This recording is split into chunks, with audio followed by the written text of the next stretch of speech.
పూర్వ విద్యార్థుల సంఘం ప్రతినిధులకు అభినందనలు. అంతకంటే ముఖ్యమైనటువంటి వారు విద్యార్థులు, వారికి నా ఆశీస్సులు.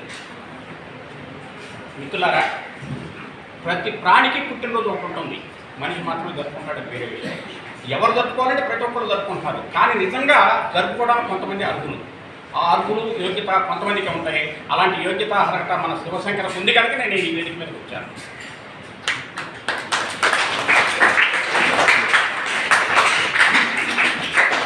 చిన్న సన్మానం అన్నారే కానీ పుట్టినరోజు అన్న సంగతి ఇక్కడికి వచ్చి చూసుకున్న తర్వాత తెలిసింది. రైట్, అభినందనలు అన్నాను. Okay, right. ఇంకొక విషయం చెప్పాలి, నా గురించి కూడా నేను చెప్పాలి. నాకు ఒక పుట్టినరోజు ఉంది, పెట్టుబడి పుట్టినరోజు. 1/5/55, 1/7/55. ఇది పెట్టుబడి పుట్టినరోజు అండి. అంటే పుట్టినరోజు తెలియదు.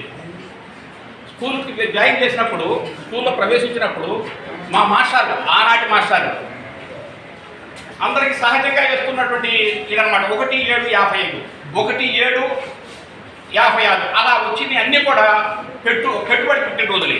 నాకు అలాంటి పుట్టినరోజు.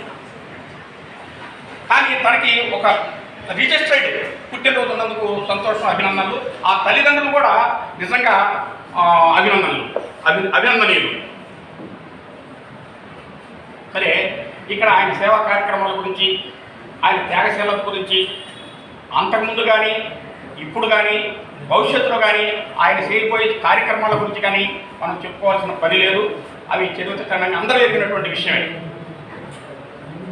ఎందుకంటే విద్యార్థులంటే ఎనలేని మక్కువ ఆయనకి, విద్యాలయాలకి ఎనలేని ప్రేమ, గౌరవం. ఉపాధ్యాయ రంగం అంటే ఇంకా భక్తి.